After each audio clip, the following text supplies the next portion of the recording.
పరలోకమందున్న మా తండ్రి, జీవమును సత్యమైన మా ప్రభువా, మమ్మల్ని ఎరిగిన దేవా, మమ్మల్ని చూస్తున్న దేవా, ప్రభువా, మీకు ఇష్టకరమైన జీవితం కలిగిన వారంగా ఉండాలని ఇది మమ్మల్ని ప్రభువా దైవ వాక్యం నుండి నన్ను మమ్మల్ని సిద్ధపరిచారు. స్తోత్రాలు.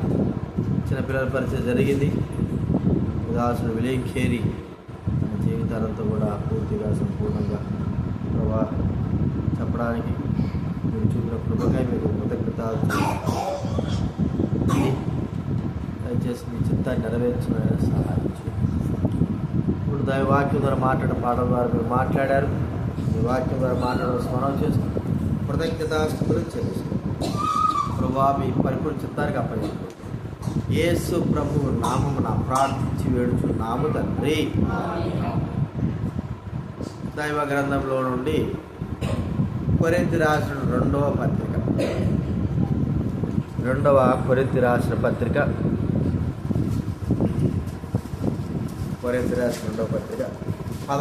అధ్యాయం.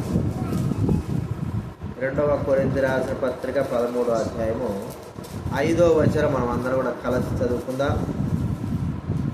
2వ కొరింథీ రాసిన పత్రిక 13వ అధ్యాయము 5వ వచనం అందరం చదువుకుందాం. మీరు విశ్వాసం గలవారై ఉన్నారో లేదో మిమ్మల్ని మీరే శోధించుకొని చూసుకొనండి, మిమ్మల్ని మీరే పరీక్షించుకొనండి. మీరు భ్రష్టులు కానిడలా యేసుక్రీస్తు మీలో ఉన్నాడని మిమ్మల్ని గురించి మీరే ఎరుగురా. ఇక్కడ అపోస్తలుడైన పౌలు కొరింథీయులకు రాసిన మాట మనం ఇక్కడ చూడగలుగుతాం. మీరు విశ్వాసం గలవారై ఉన్నారు లేదా మిమ్మల్ని మీరే శోధించుకొని చూచుకొనుడి, మిమ్మల్ని మీరే పరీక్షించుకొనుడి. అంటే ఆదివారం బలలో చేసేప్పుడు ఇదే మాట చెప్పబడుతుంది. ప్రతి మనుషుడు తను తాను చేయాలో పరీక్షించుకోవాలి. అంటే బలలో చేసేప్పుడే పరీక్షించుకోవడం అని కాదు, కానీ అది ఒకటే అని కాదు. ఇక్కడ వాక్యం రాయబడింది, విశ్వాసంలో ఉన్నామా లేదా అనే మాట మనం ఏం చేయాలంట, పరీక్షించుకోవాలని ప్రభు ఇక్కడ మనతో మాట. అంటే విశ్వాసంలో ఉన్నామా లేదా మనకు అనుకోని రీతిలో మనం అనుకోకుండానే విశ్వాసంలో నుంచి తొలగిపోయేటువంటి సందర్భాలు ఎన్నో ఉంటాయి. ఒక్కోసారి మనము విశ్వాసంలో జీవించలేకపోవడము, మన మనస్సాక్షి మన మీద సాక్షి ఇవ్వడము, మనం కూడా నిజమేగా ప్రభా నేను నీ కొరకు జీవించలేకపోయినా, నిలవలేకపోయినా, మీ ఎడల నేను విశ్వాసం లేకుండా పోయినాను అని మన మనస్సాక్షి మనకు అనేకమైన కూర్చోవాలి డేవిడ్ ఈ ముందే నా చదువు చెప్తారా, చెలగట్టుకో గమ్ముగిన విశ్వాసం కలిగిన వారమై ఉండాలని మనకి ఇక్కడ చెప్తా. అంటే ఉన్నామా లేదా అనేది పరీక్ష చేసుకోవాలి. ఆయా సందర్భాల్లో మనము పాల దగ్గరికి వెళ్తే పాలను పరీక్షిస్తాం కదా, మనం పోసిన పాలు బాగున్నాయా లేదని ఒక చిన్న ధర్మమీటర్ పెడతారు. పెడితే అది దాన్ని బట్టి చెప్పేస్తుంది, ఈ పాలలో నీళ్ళు శాతం ఎంత ఉండాలి, ఇది కలిపి కలిగి ఉండాలి అని చెప్తారు. ఇంకా అనేకమైన సార్లు మనము ఒక కూరగాయలు కొన్నా లేకపోతే ఏదైనా కొన్నప్పుడు దాన్ని పరీక్షిస్తాం. ఒక భూమి కొన్నప్పుడు, ఇద్దులు కొన్నప్పుడు పరీక్ష అనేది మనం చూస్తూ ఉంటాం. అంటే ఇతరులను పరీక్షించే ఇతర వాటిని మంచివాడిని కోరుకోవడంలో మనకు ఎంతో నైపుణ్యత ఉన్నా మనము పరీక్షించుకోలేకపోవడం అనేదే మనలో ఉన్నటువంటి బలహీనత. ఇతరులని ఎన్నో పరీక్షిస్తాం కదా, ఎన్నో విషయాలు మనము ఆ బలహీనతను గుర్తుపడతాం. వాళ్ళలో బలహీనత కావచ్చు, లోకంలో బలహీనత కావచ్చు, అన్నీ చూస్తాం. కానీ మనలో ఎంత విశ్వాసం ఉంది అనేది మనం కొలుచుకోకపోవడం అనేది మనము అవివేకం. అయితే ప్రభు అంటున్నాడు, ఇతరులను పరీక్షించే దానికంటే అత్యధికంగా మనం ఏం చేసుకోవాలన్నాడు, పరీక్షించుకోవాలి. ఇది చాలా అవసరం. నీకు, నాకు, సకల ప్రజలకి, దైవ బిడ్డలైన అందరూ కూడా అవసరమైందంటే మనం పరీక్షించుకోవాలా అని ఇక్కడ అపోస్తలుడైన పౌలు మనకు చెప్తా ఉంటున్నాడు. నిజంగానే మనం ఎలా పరీక్షించుకోగలం? మిమ్ముని మీరే పరీక్షించుకునుడి. ఎందుకంటే మనము చేసినవి మనకే తెలుసు, మనం దారి తప్పిన విషయం మనకే తెలుసు, మనం ఎలా నడుచుకుంటున్నా మనకే తెలుసు. మనం ఎలాగ అబద్ధాలు ఆడుతున్నా మనకే తెలుసు, లేకపోతే ఎలాగ మోసం చేస్తున్నా మనకే తెలుసు, ఏ యొక్క హృదయంతో ఉన్నా మనకే తెలుసు. కాబట్టి మనకు కాక మనకు తర్వాత ఎవరికి తెలుసు అంటే దేవుడికి తప్ప ఏ మానవుడు కూడా తెలియదు. కాబట్టి ఇప్పుడు దేవుడు మొట్టమొదటగా తాను పరీక్షించేదానికి ముందే నిన్ను నువ్వే పరీక్షించుకో అని మనకు మరి ఛాన్స్ ఇచ్చినట్టుగా మనం చూస్తాం. అంటే సమయం. ఎందుకు? తాను పరీక్షించినప్పుడు మనం నిలబడలేము, మనం పరీక్షించుకొని ఎప్పుడైతే మన జీవితంలో సరి చేసుకోగలుగుతామో అప్పుడు మనము ప్రభువు పరీక్షించినప్పుడు మనము నిలబడగలం. మనకు బాగా తెలుసు, ఏదైనా సరే ఇల్లు కట్టబడినప్పుడు పరీక్షిస్తాం. ఒక బ్రిడ్జి కట్టాడు అనుకో, ఫారెన్ దినాల్లో అమెరికా ప్రాంతాల్లో ఉండే వాళ్ళు ఒక బ్రిడ్జి కడతారు, మంచి ఇంజనీర్స్ బ్రిడ్జి కడతారు. వాళ్ళకి ఇంత చెప్తారా, ఈ బ్రిడ్జి పైన ఇన్ని టన్నుల బరువు పోవాలా, అంతగా నువ్వు ఇక్కడ బ్రిడ్జి నువ్వు కట్టాలని చెప్తారు. సరే, ఈ వ్యక్తి ఏం చేస్తాడంటే ఒకవేళ మరి లంచాలు తీసుకున్నవాడు లేకపోతే ఏదో మిగిల్చాలి అనుకున్నవాడు దాని దృష్టి లేకుండా ఏముంది లేదు చిన్న కడదామని అనుకుంటే ఆడ ఒక పరీక్ష అనేది ఉంటుంది. ఏం పరీక్ష అంటే బ్రిడ్జి కట్టిన తర్వాత దాని మీద ఇన్ని టన్నులు లారీ పంపిస్తామని చెప్తారు కదా, అన్ని టన్నులు లారీ పంపించి ఆ బ్రిడ్జి కింద ఈ ఇంజనీర్ని నిలబెడతారు. ఇప్పుడు నిలబెట్టినప్పుడు ఇక్కడ వినాలి, ఇక్కడ నిలబెట్టినప్పుడు మరి ఈ వ్యక్తి నిజంగా ఆ యొక్క బ్రిడ్జిని సరైన విధానంలో కట్టగలిగి ఉంటే ధైర్యంగా ఏం చేస్తాడు, ఆ బ్రిడ్జి కింద నిలబడతాడు. లేకపోతే ఒరే నాయన ఇది కూలుతుంది నాకు ఖచ్చితంగా అన్నప్పుడు ఆ బ్రిడ్జి నుంచి తొలగిపోతాడు. అంటే తొలగిపోతున్నాడంటే అర్థం ఏమిటంటే తాను ఏదో ఆ బ్రిడ్జి విషయంలో తప్పు చేశాడు అని. ఇప్పుడు మనల్ని కూడా మనం పరీక్షించుకోవడానికి గల కారణం ఏమిటి? మనము తారి తప్పి తప్పు చేస్తాము. అది ఏ విధంగా సరే, ఏ విషయమైనా సరే. ఎందుకంటే దేవుడు మనకే మొదటి ఛాన్స్ ఇస్తున్నాడు, నిన్ను నీవే పరీక్షించుకో. కాబట్టి దేవుడి విషయంలో పరీక్షించుకోవాల్సింది అపోస్తలుడైన పౌలు చెప్తున్నాడు ఏంటంటే మనలో ఉన్న అతి లోపం ఏమిటి అని చెప్తున్నాడంటే విశ్వాసపు లోపమే మనం చెప్తున్నాడు. విశ్వాసపు లోపం. విశ్వాసం అంటే ఏమిటి? చూడని దానిని ఉన్నదిని నమ్మడమే విశ్వాసం. అంటే చూడండి, హెబ్రీ పత్రిక 6వ అధ్యాయం 1వ వచనం చదవండి.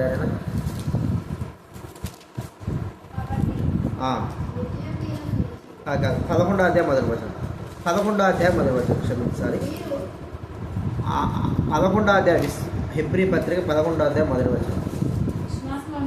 విశ్వాసమనున్నది నిరీక్షింపబడి వాటి యొక్క నిజస్వరూపమును అదృశ్యమైనవి యున్నవనుటకు రుజువునై ఉన్నది. ఏంటంటే విశ్వాసం అంటే నిరీక్షింపబడే వాటి యొక్క నిజస్వరూపం. ఏదైతే నిరీక్షిస్తుంటున్నామో అది నిజస్వరూపంగా కనబడమే.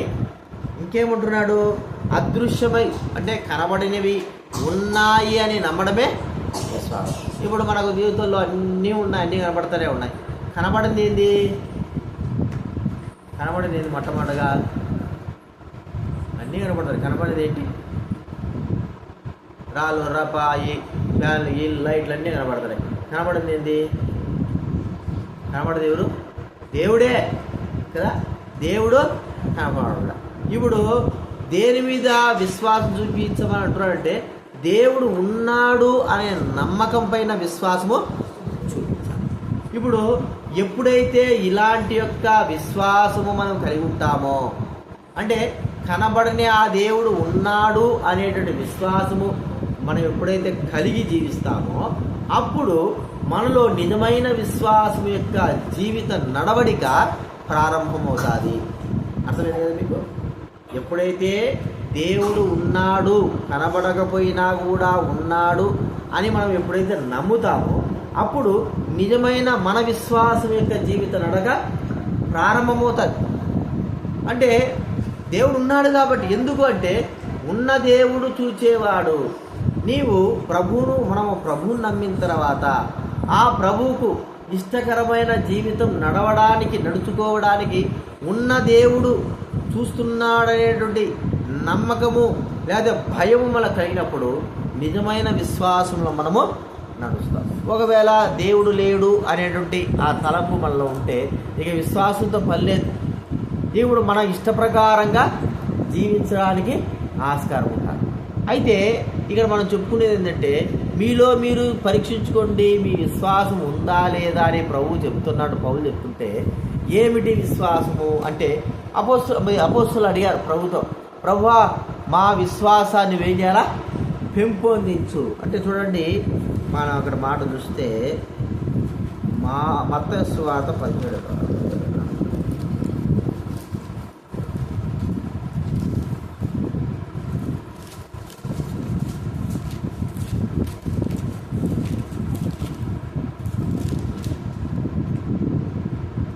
లూకా సువార్త 17వ అధ్యాయము 5వ వచనం చదవండి ఎవరైనా.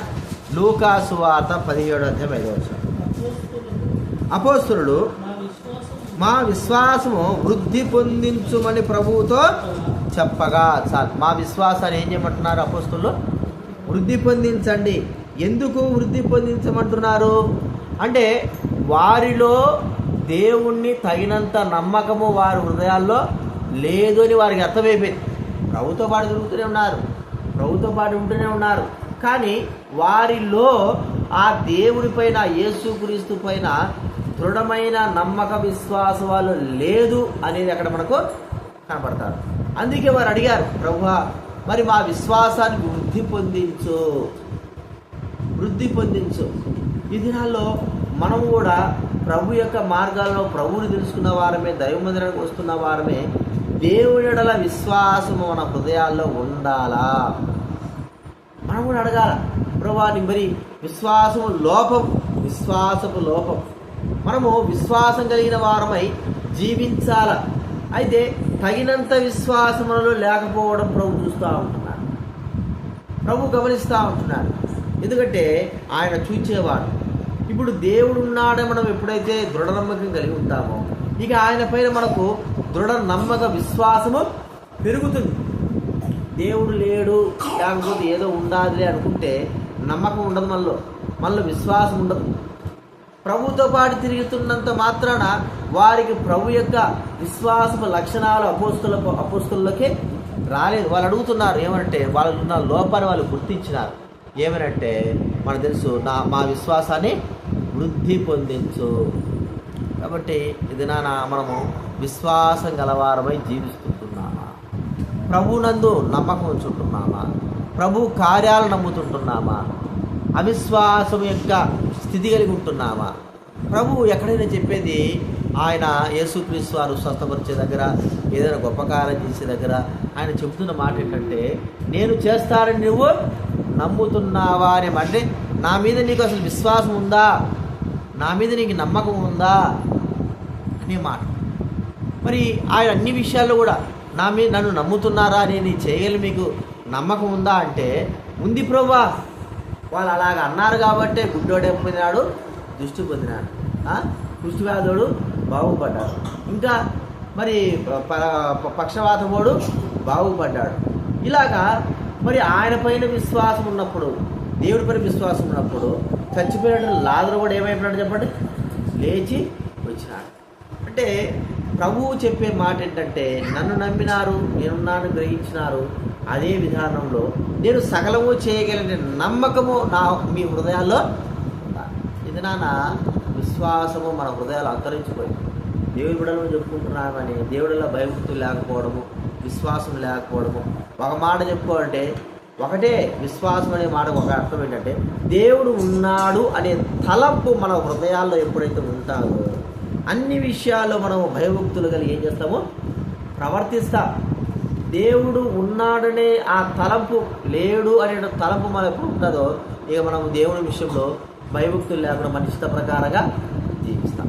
మనకు బాగా తెలుసు, మరి ఆ జకర్యా, ఎలిజబెత్, బాప్తిస్మం యోహాను యొక్క తల్లిదండ్రులు, వారు మరి వారికి ఇంకా పిల్లలు పుట్టలా, వృద్ధాప్యంలో ఉన్నారు.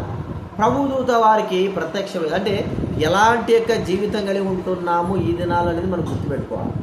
వారు ప్రతిదినము యాజక సేవ చేసేవారు, యాజక సేవ చేస్తూ దేవుడిని సేవిస్తూనే ఉన్నారు, కానీ దేవుని మాట పైన వారికి ఎంత మాత్రం నమ్మకమో కాదు.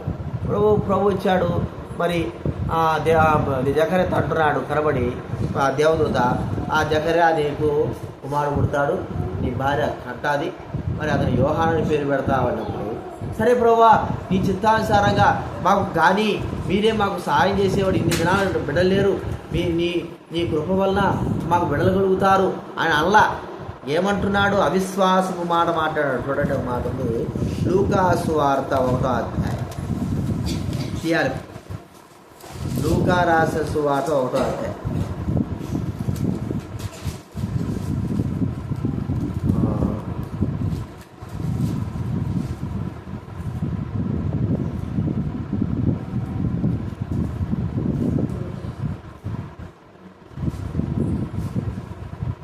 చూడండి 18వ వచనం. జకర్యా, ఇది నాకెలాగూ తెలియను, నేను ముసలివాడను, నా భార్య బహుకాలము గడిచినదని ఆ దూతతో చెప్పగా, దూత ప్రత్యక్షమై నీకు కొడుకు పుడతాడన్నా కూడా నమ్మలేకపోయినాడు దేవుని పరిచర్య చేస్తున్నటువంటి ఈ జకర్యా కదా. దేవుని మాట ఎట్లున్నది? దూతనే డైరెక్ట్గా దేవాలయంలో ప్రత్యక్షమై కనబడి నీకు కుమారుడు పుడతాడు, నీ భార్య కంటాది, యోహానని పేరు పెడతావు అని చెప్పినా కూడా ఇది నాకు ఎట్ట తెలుస్తుందయ్యా అంటూ, నేను ముసలివాడిని, నా భార్య కూడా ముసలిదే కదా అనేటువంటి అవిశ్వాసపు మాటలు మాట్లాడాడు. చూడండి, దేవుడు దూత కూడా ఒకటే మాట అన్నది, నువ్వు మాట నమ్మలేదు. చూడండి 20వ వచనం. మరియు నా మాటలు వాటి కాలమందు నెరవేరును, నీవు వాటిని నమ్మలేదు. నువ్వు వాటిని ఏం చేయలేదట? ఆ మాట అనడం వాటి అర్థం ఏమిటి? జకర్యా ఆ మాట అంటే అర్థం ఏంటి? జరుగుతుంది అంటావా? అరే దూత ప్రత్యక్షమై చెబుతా ఉంటే జరుగుతుంది అంటావా అంటే ఇంకేం చెప్పాలి? ఈ దినాల్లో దేవుని పరిచయం చేస్తూ దేవుని మందిరానికి వస్తూ మనలో కూడా దేవుని భయభక్తులు లేకుండా, దేవుడి విశ్వాసం లేకుండా, అరే దేవుడు ఉన్నాడు, దేవుడు సన్నిధిలో ఉన్నాడు, భయభక్తులు కలిగి ఉండాలా, ప్రవర్తన జీవితం కలిగి ఉండాలా, మరి మంచి ప్రవర్తన కలిగి ఉండాలా, విశ్వాసం కలిగి ఉండాలా, ఆయన నమ్మకం కలిగి ఉండాలా, మనం ఆయన భక్తులు కలిగి ఉండాలని, దేవుడు ఉన్నాడని ఎప్పుడైతే మన హృదయంలో నమ్మకం ఉంటుందో అప్పుడు ఆయన విషయమై భయము కలిగి ప్రవర్తిస్తాం. దేవుడు లేడు అన్నప్పుడే మనం ఏమవుతామో చెప్పండి? అజ్ఞానంగా దుర్మార్గంగా మనం ప్రవర్తిస్తాం. ప్రియమైన వాళ్ళరా, ఈరోజు మనం గుర్తించుకోవాలి. అపోస్తలుడైన పౌలు ఉంటున్నాడు, మీరు విశ్వాసం గలవారు ఉన్నారు, మిమ్మల్ని మీరే శోధించుకోండి. ఎందుకంటే మరి దేవుని బిడ్డలమే కదయ్యా, మేము నమ్ముతున్నాం కదా అంటే, నమ్ముతున్నామని మీరు అనుకుంటున్నారు, కానీ మీలో నేను ఆశించినంత విశ్వాసము నా మీద మీకు లేదు. నమ్ముతున్నారు, మీరు అనుకుంటున్నారు, కానీ నమ్మకం అనేది లేదు. అంటే నమ్మినప్పుడు ఆయనకు తగినట్టుగా, దేవుడు అంటే నాకు ఇష్టమేనండి, దేవుడు నమ్ముతాను నేను నా హృదయం అంటే, మరి తగినట్టుగా ఉండాలి కదా. ఆయన ఎందు నమ్మకం ఉంచాలి కదా, ఆయన కార్యములు నమ్మాలి కదా, భయభక్తులు కలిగి ఉండాలి కదా, దేవుని ప్రేమించాలి కదా. ఆ విశ్వాసంలో ఇన్ని ఇమిడిపోయి ఉంటాయి. కాబట్టి ఒక్క అవిశ్వాసం యొక్క జీవితం ఏమైపోయిందంటే వారి జీవితాలు ఎంతో నష్టాన్ని కలగజేస్తూ ఉంది. చూడండి, యేసుక్రీస్తు వారు కూడా ఏదో చెయ్యాలి, ఆయన మనకు ఏదో చేయాలనుకుంటే మనలో ఉన్న అవిశ్వాసమే మన జీవితంలో నష్టాన్ని కలగజేస్తారు. చూడండి, మార్కు సువార్త 6వ అధ్యాయం 8వ వచనం చదవండి ఎవరైనా. మార్కు రాసిన సువార్త 6వ అధ్యాయం 8వ వచనం. మార్కు సువార్త 6వ అదేనా?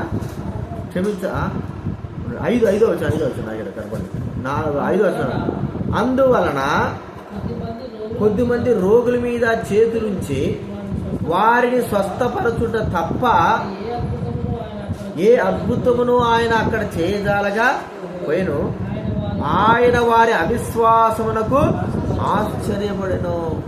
ఎన్ని అద్భుతాలు చేయించుకోవచ్చు అండి, ఎన్ని గొప్ప కార్యాలు చేసుకోవచ్చు.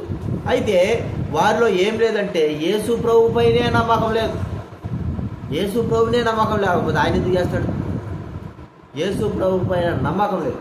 ఇది నాలో దైవవాక్యం పైన, దేవుని బిడ్డల పైన ఒకవేళ లేకపోయినా దేవుని సన్నిధి పైన, దేవుని కార్యాలపైన, ఆయన అద్భుతాలపైన మనం విశ్వాసం కలిగి ఉండాలి. ఆ విశ్వాసమే మన జీవితంలో ఎంతో కార్యం చేస్తుంది. ఎందుకంటే ఈ విశ్వాసం యొక్క జీవితము ప్రభువుకు ఇష్టకరమైన జీవితము కదండి. చూడండి, హెబ్రీ పత్రిక 11వ అధ్యాయం 6వ వచనం ఉండేనా మనకు తెలిసిన మాట. హెబ్రీలకు రాసిన పత్రిక 11వ అధ్యాయం 6వ వచనం. విశ్వాసం లేదు చాలు ఏమిటంటే విశ్వాసం లేకుండా దేవుడికి ఇష్టమేట అసలు. అంటే విశ్వాసం కలిగిన వారు దేవుడికి ఇష్టమైన వారు, కలిగిన వారు ఇష్టమైన వారు. విశ్వాసం లేని వారెవరు? ఇష్టము లేని వారే అని మనం గుర్తించుకోవాలి. దినాల్లో ఆ విశ్వాసం యొక్క జీవిత యాత్ర. జకర్యా చూస్తే అవిశ్వాసపు మాటలు.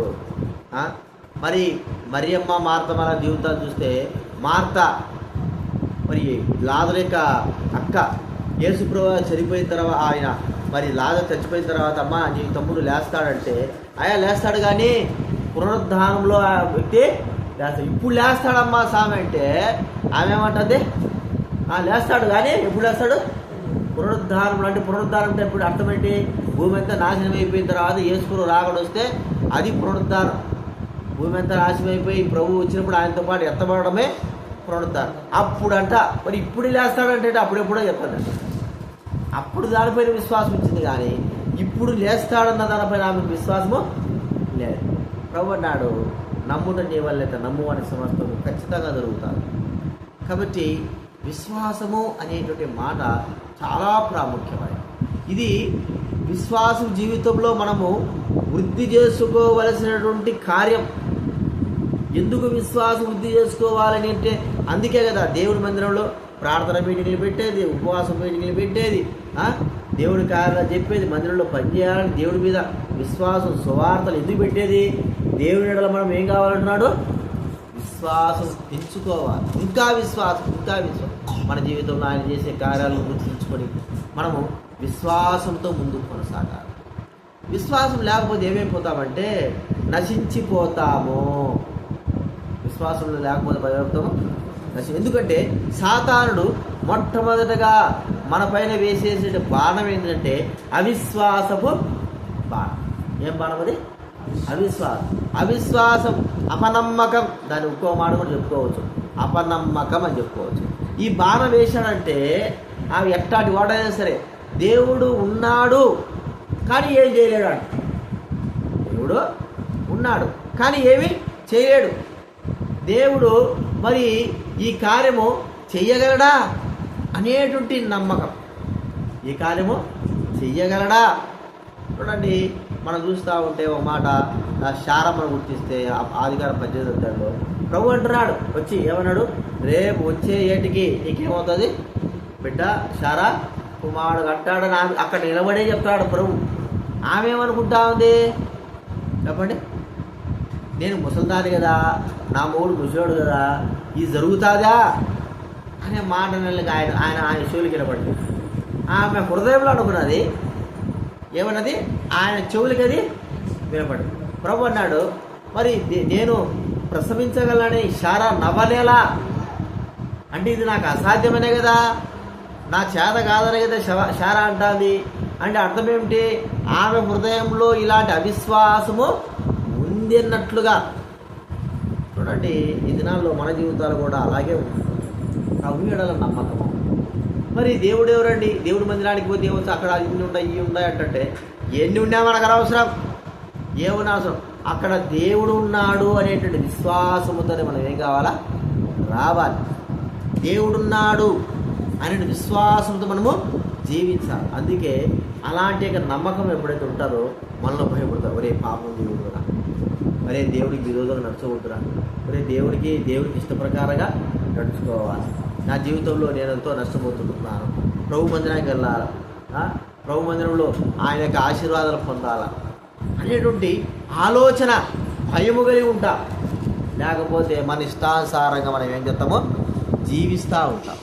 కాబట్టి మరి మనం చూస్తూ వచ్చాము, జకర్యా ఎలిజబెత్ను చూస్తూ వచ్చాము, శారాను గురించి చూస్తూ వచ్చాము. ఇంకా చాలామంది ఉన్నారు అవిశ్వాసపు జీవితం కలిగిన వారు. వారు ప్రభువు ఇది చేయగలడా అనేటువంటి నమ్మకము మరి వాళ్ళు అవిశ్వాసం పుట్టడం ఇది దేని సూచిస్తుందంటే మన ఆత్మ సంబంధమైన జీవితం యొక్క అవిశ్వాసము నడకను సూచిస్తూ ఉంది. కాబట్టి గుర్తించుకుందాం, ప్రభువు మనతో ఉన్నాడు. అది ఏదైనా సరే మనము ఎంతగా ప్రభువు యందు నమ్మి ఉంచుతామో అంతగా ఆ కార్యములు ఆయన జరిగిస్తారు. ఒకసారి మేము అంటే ఆ భక్సింగ్ గారి కాలంలో జరిగిన మాట ఏంటంటే వర్షం జోరుగా వర్షానికి వచ్చేటువంటి సమయం వచ్చింది. అక్కడ కాన్ఫరెన్స్ జరుగుతుంది. అక్కడ ఉండి చెప్పిన వారు జరుగుతూ ఉంది, అయిపోయింది, భోజనాలు పెడుతున్నారు, ఇంకా వర్షం రావడం మేఘాలు కమ్ముకుంది. మరి ఆ భక్సింగ్ గారు అన్నట కరెక్ట్ 10 నిమిషాల్లో అన్నం పెట్టేసిన తర్వాత అన్నం తింటారు, 10 నిమిషాలు వర్షం వస్తుంది, మీరు లేచిపోండి అని చెప్పేసాడు. ప్రకటన చేశాడు 10 నిమిషాలు వర్షం వస్తుంది. వీళ్ళు ఏం చేయాలి చెప్పండి?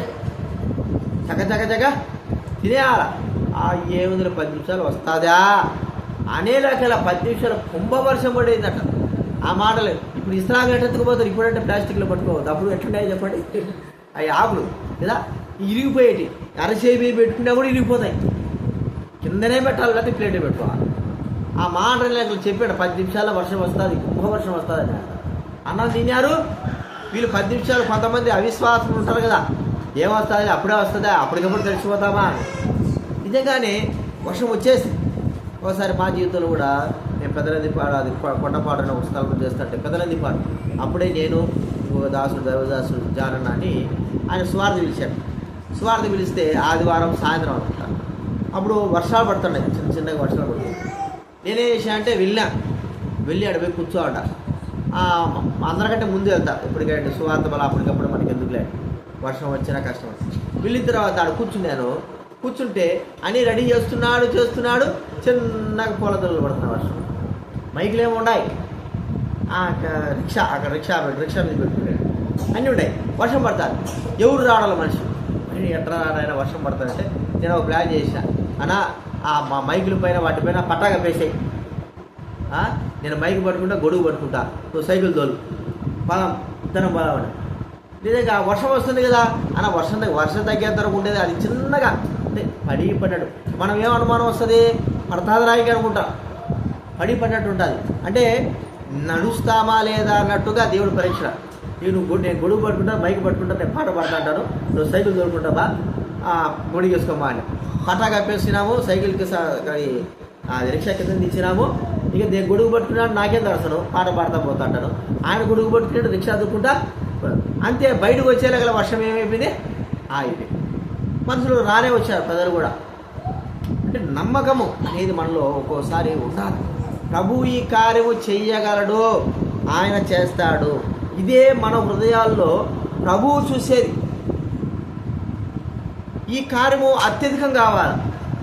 ఈ కార్యం ఆయనలో ప్రతి విషయంలో, మనలో జరిగే ప్రతి కార్యము, మన జీవితంలో జరిగే ప్రతి కార్యంలో ఏం కావాలి? అభివృద్ధి, విశ్వాసము పెంపొందించబడాలా. కాబట్టి అవిశ్వాసం యొక్క జీవితము మన జీవితంలో ఏం కావాలా? అది చాలా నష్టం. దేవుడికి అయిష్టకరమైన దాంట్లో ఒకటేంటంటే అవిశ్వాసము. అంటే విశ్వాసం కలిగి మనం ఏం చేయాలా? జీవితం విశ్వాసం కలిగి ఉండి. అందుకే 1 కొరింథీ 16వ అధ్యాయము చూడండి,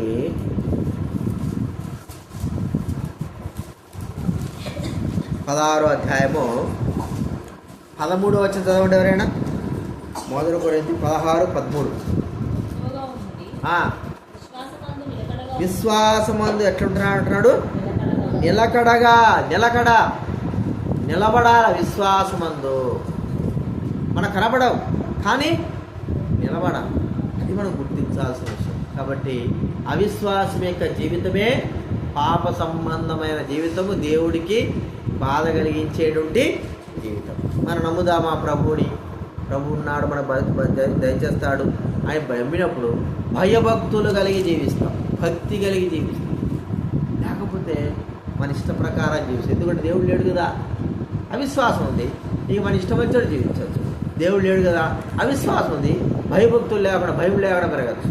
దేవుడు లేడు కదా, అవిశ్వాసం ఉంది. మనం మన ఇష్టానుసారంగా మన దేవుడి సన్నిధానికి వెళ్ళేవచ్చు. ఏదైనా సరే అవిశ్వాసం అనేది మన జీవితంలో ఉంటే దేవుడు ఎప్పటికి కూడా మెచ్చడు, ఇష్టపడడు.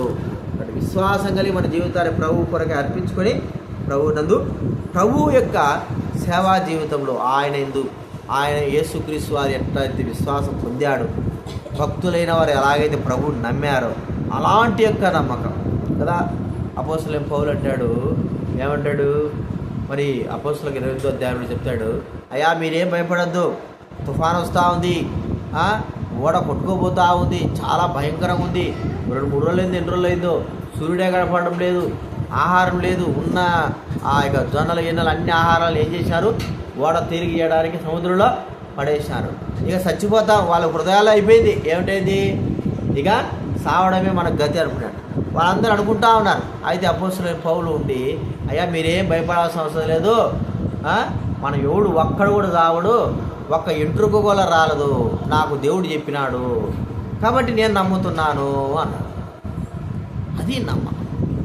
మరి పరిస్థితి చూసేట్టుంది, ఓడ బోల్తా పడేటటువంటి స్థితిలో ఉంది. అలా ఎంత వస్తుంది, పెద్దగా వస్తుంది, ఎంత పెద్దగైనా రావచ్చు. అలా ఇప్పుడు 10 అంతస్తులు 18 అంతస్తులు కట్టారు షిప్పు. ప్రపంచంలోనే 18 అంతస్తులు అంటే ఏం తమాష కాదు షిప్పు. అంత అల కూడా రావచ్చు, 18 అంతస్తులు వచ్చే అలలు కూడా ఉన్నాయి. మరి చిన్న ఓడ ఒక రకంగా 200-300 పడే ఓడ ఎంతసేపు తిరగబడ నమ్మకమే లేదు. సముద్రంలో పోయిన తర్వాత బతుకుతాము అనే నమ్మకమే లేదు. అలాంటప్పుడు దేవుడు చెప్పినాడు కదా, ఏమన్నాడు, మీరందరూ ఏం సావరు, మీరందరూ బతుకుతారు, ఒక్క ఎంట్రుకు కూడా రాదు మీ ఇంట్లో అన్నాడు. ఆ మాట అందరూ నమ్మలేకపోయినా అపోస్తలుడైన పౌలు ఏం చేశాడు, నమ్మినాడు. అది నమ్మకం అంటే. కాబట్టి ప్రభువును నమ్మడం అనేది ప్రభువునందు విశ్వాసం ఉంచిన వారికే సాధ్యం. ప్రభువు కాదు, ప్రభువునందు విశ్వాసం ఉంచకపోతే, ప్రభు సన్నిధికే రాకపోతే, ప్రభు సన్నిధిలో ఉండకపోతే, ప్రభు సన్నిధిలో భయభక్తులు కలిగి జీవించకపోతే మనం ప్రభునేం నమ్ముతాం? జీవితం అంతా కూడా ప్రభువుకు దూరంగానే ఉంటాం. కాబట్టి విశ్వాసం కలిగి మన జీవితాలు ప్రభువుకు ఇష్టకరమైన జీవితం జీవిస్తూ ప్రభువును ఆనందింపజేద్దాం. ప్రార్థన చేసుకుందాము. పరలోకమందున్న తండ్రి, యేసు ప్రభు నామమున మీకు వందనాలు ప్రభువా. లూకాసు 17:5 2 కొరింథీ 13 ప్రభా, మరి 8 13 మీరు విశ్వాసం గలవారై ఉన్నారో లేదో మిమ్మల్ని మీరే పరీక్షించుకొని శోధించుకొని చూడండి. మిమ్మల్ని మీరే పరీక్షించుకోండి, మీరు భ్రష్టులు కాకుండా ఉంటారు. నేనే ప్రభా అపోస్తలులు మీతో పాటు తిరుగుతున్నప్పటికీ కూడా వారిలో మిమ్మల్ని, మీ కార్యాలని, మీ మాటల్ని నమ్మలేనంత విశ్వాసం వాళ్ళలో లేదు, నమ్మేంత విశ్వాసం లేదు. వారు గ్రహించారు కాబట్టి ప్రభువుగా మీతో అంటున్నారు, మాకు విశ్వాసం పెంపొందించు. మేము కూడా ప్రభు మేము అంత డోలం కాం. ఈ దినాన మిమ్మల్ని నమ్మలేకపోవడం ద్వారానే, మా విశ్వాసం ద్వారా భయభక్తులు లేకపోవడం, మీ సంధికి మేము మా ఇష్ట ప్రకారం రావడం, మీ సందులో యోగ్యంగా అయిన జీవితం కలిగి ఉండకపోవడం, మీ సందులో భయభక్తులు కలిగి ఉన్నాడని ప్రవర్తించలేకపోవడం, ఇంకా ఎన్నెన్నో ప్రభు అవిశ్వాసం యొక్క జీవితాలు మాలో అలుముకొని ఉన్నాయి. కారణం మీ యందు విశ్వాసం. దానిని బట్టి ఇలాంటివి ప్రభా మరి మీ బిడ్డలైన వారు ఉన్నారు తండ్రి. మరి బైబిల్ గ్రంథంలో వ్రాయబడినట్లుగా జకర్యా, ఎలిజబెతులు మీ యందు నమ్మిక ఉంచలేకపోయినారు. ఇన్ని రోజులు పరిచయం చేస్తూ దేవుని మందిరంలో ఉంటూ కూడా వారు నమ్మలేకపోయినాడు జకర్యా. ప్రభా అలాంటి యొక్క అవిశ్వాసం యొక్క జీవితం తొలగించు ప్రభా, సహాయించు, కనికరించు. ఏమే ప్రభా విశ్వాసం కలిగిన వారు మార్కు సువార్త 6:5 వారు అవిశ్వాసం బట్టి అక్కడ అనేకమైన కార్యాలు చేయలేకపోయినా తండ్రి జ్ఞాపకం చేసుకుంటాం. మార్త కూడా ప్రభా పునరుద్ధానంలో లేస్తాడు, మరి నా తమ్ముడు అంటుంది, ఇప్పుడు లేస్తాడు అంటుంటే నమ్మలేక ప్రభా ఇలాగా అవిశ్వాసం యొక్క జీవితం నాలో ఉందని మేము దయతో క్షమించునైనా క్షమించండి. విశ్వాసం కలిగినటువంటి జీవితం మాకు మీరు అడుగునే చూసుకొని వచ్చేసుకుంటున్నాం. ఆ విశ్వాస జీవితమే ప్రభా మేము సరైన మార్గంలో నడిచి మిమ్మల్ని సంతోషపెట్టే జీవితం కలిగి ఉండడానికి సహాయపడుతుంది. సహాయించు. ఇక్కడ జరుగుతున్న పరిచయం పడిస్తూ రామదాసు తన కుటుంబం రక్షించు, బిడ్డలు రక్షించండి. శామెలు తిమోతి తన కుటుంబ రక్షణ, బిడ్డలు రక్షించునైనా సహాయించు. శ్వేత కూడా జ్ఞాపం చేస్తూ ఆరోగ్యం నింపండి ప్రభా, సంప్రసంతో నింపండి, చూపించండి, ప్రకరించునైనా సహాయించు ప్రభా. మరి ఇంకా వచ్చిన బిడ్డలందరూ దీవించునని ఆశించారు. ప్రభా వారి కూడా జ్ఞానం చేసుకుంటున్నాం.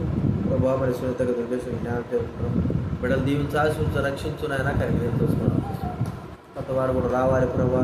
బిడ్డలు ఫస్ట్ రోజేమో బాగా ఆసక్తికరంగా వస్తారు. తర్వాత ప్రభా ఎండ లేనందున వేరు లేనందున ఎండిపోయే స్థితిలో ఉంటున్నారు. ప్రభా ఈ యొక్క జాబితాలో ప్రభు ఎంతమంది ఉన్నారు అందరూ తొలగించారు. మంచి పడిన వారుగా ఈ వాక్య వారి హృదయాలు పడి దూరంతలుగాను 60 ప్రభా 30 భరించి బిడ్డలుగా మీరు చేయవలసి మనం చేసుకుంటున్నాం. సాయం రక్షించండి ప్రభా. మీ కృపను కోరుకుంటున్నాం. చిన్నపిల్లల పరిచయం కూడా జరుగుతూ ఉంది. పిల్లలు తీసుకొస్తున్నారు. వినగల చెవి కలిగిన వారు, రక్షింపబడేటువంటి హృదయం కలిగిన వారు రక్షించండి. పిల్లలకి ఎలాగ చెప్పాలో మీరు నేర్పించినా కనిగేస్తారు.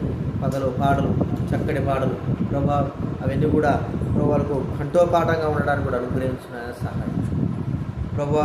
మీ పరిపూర్ణ చిత్తాన్ని బట్టి వందనాలు చెల్లిస్తూ మీరే సహాయం చేయవలసి మనం చేస్తాం. మా ప్రార్థన దేవా మీకు ఎంతో కృతజ్ఞతాపూర్వక స్థుతులు చెల్లిస్తూ మహిమా ఘనత స్థుతి ప్రభావాలు చెల్లిస్తాం ప్రభా. మీరు చేసి మేలు బట్టి వందనాలు. ఇప్పుడు మా దీవించి ఆశ్రయించండి, జరిగిన పరిస్థితి దీవించండి. వచ్చేవారు స్థుతులు చెల్లిస్తాం. ప్రభు అయిన యేసు నామమున ప్రార్థించి అడిగి వేడుచున్నాము తండ్రి. తండ్రి అయిన దేవ ప్రేమ యేసుక్రీస్తు ప్రభువు పరిశుద్ధాత్మ సహవాసం చేరువచ్చిన మనకు సకల పరిశుద్ధులకు ఇప్పుడెల్లప్పుడు సదాకాలం తోడేండు గాక. అందరికీ పేరు.